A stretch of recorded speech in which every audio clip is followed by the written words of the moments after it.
Hello and thanks for joining us. My name is David Penn. I'm research analyst with the Finovate Group. Joining me this morning is Scott Derksen. He's the Senior Director of Business Development with Oracle NetSuite. Thanks for joining us today. Thank you very much, David. First, can you tell us a little bit about yourself and the work you do with Oracle NetSuite? Sure. My team and I run the strategic business development in the partner ecosystem at Oracle NetSuite. So we collaborate with outside entities to extend the power of our product, the suite, to reach different vertical markets and make a better product for our customers. Interesting, interesting. Well, we've had quite a few days here at FinovateFall, our demos the past 2 days, starting with our discussion days today. What is it about banking that's going on right now that you find particularly interesting and some of the trends that people are talking about? Well, I think that we're seeing a lot of trends towards open banking. And in fact, we've recently made a release of our own relative to an Oracle NetSuite Banking as a Service. And the Banking as a Service, it kind of fills the gap, if you will, between the open banking movement, which says we're going to put APIs at the edge of the bank, and the last mile of delivery to the customer. Interesting, interesting. I'd like to talk a little bit more about open banking. It's certainly a theme that is very popular in Europe, a lot of discussion there, and starting to become more popular as a conversation here in the United States. I'd like to take a look at it sort of in a tripartite way, maybe looking first at its relationship and impact on the market, its impact on banks, and then the benefit for consumers. Maybe we could touch on all three of those.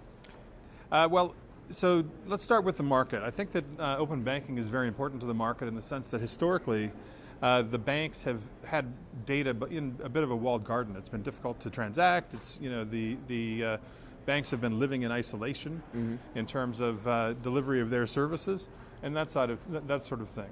The benefits of open banking for the banks are going to be the ability to extend those services into the place where the consumers want to actually consume them. And certainly this is something that we've been very focused on with Banking as a Service. Maybe we can get to that in a few minutes. Sure. And the benefit to the consumer, I think, ultimately is going to be innovations like what we're doing with Banking as a Service.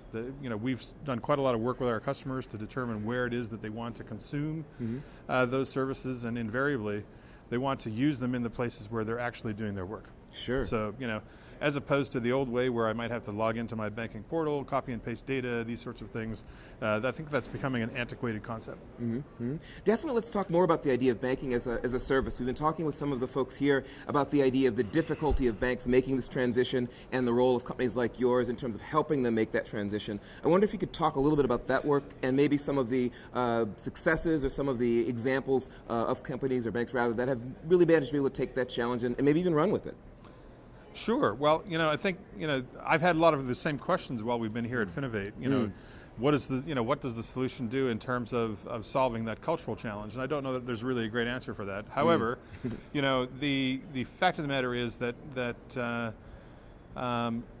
fintechs have been filling the gap for some time, and Oracle NetSuite's in a unique place to be able to solve this problem in the sense that we have a successful independent software vendor program. We have a mature platform in which, it's sort of a middleware, if you will, where we can install applications within the context of the user's ERP. And we have the ability to extend these services or these tools out into the banking community. And so really that is what we're doing. We're enabling the banks to fill the gap between the billions that they're spending on open banking initiatives and deliver an app right in context with their ERP. So, whether that be, business lending or, bill payments or reconciliation services, all of these things are happening right inside of NetSuite now. Yeah, interesting stuff. It's really fascinating when those of us who've been around for a while know Oracle for decades and the work that they've done. And I've got to imagine that for a bank to see a company step up with that kind of reputation, that kind of heft, would be somewhat of a reassuring thing for a lot of these companies that are looking to make that kind of transition. Oh, absolutely. Oracle's a big company. NetSuite was the original cloud company, actually, and in fact, I'd say that we were even showcased in the last quarter in terms of the growth. We're seeing amazing growth. that I think is fueled by digital revolution, and all of these things happening together at the same time. It's a very interesting time in the market. Certainly. I think it was in August that Gartner had recognized some of the work that was going on with Oracle NetSuite, putting you in one of their magic quadrants for some of that recognition. We've been in those boxes for quite a long time. Absolutely, absolutely. Great to hear. Well, thanks for sitting down and talking with us a little bit about the work going on at Oracle NetSuite and the work that you're doing. Fantastic. Thank you very much. Thank you very much for joining us as well.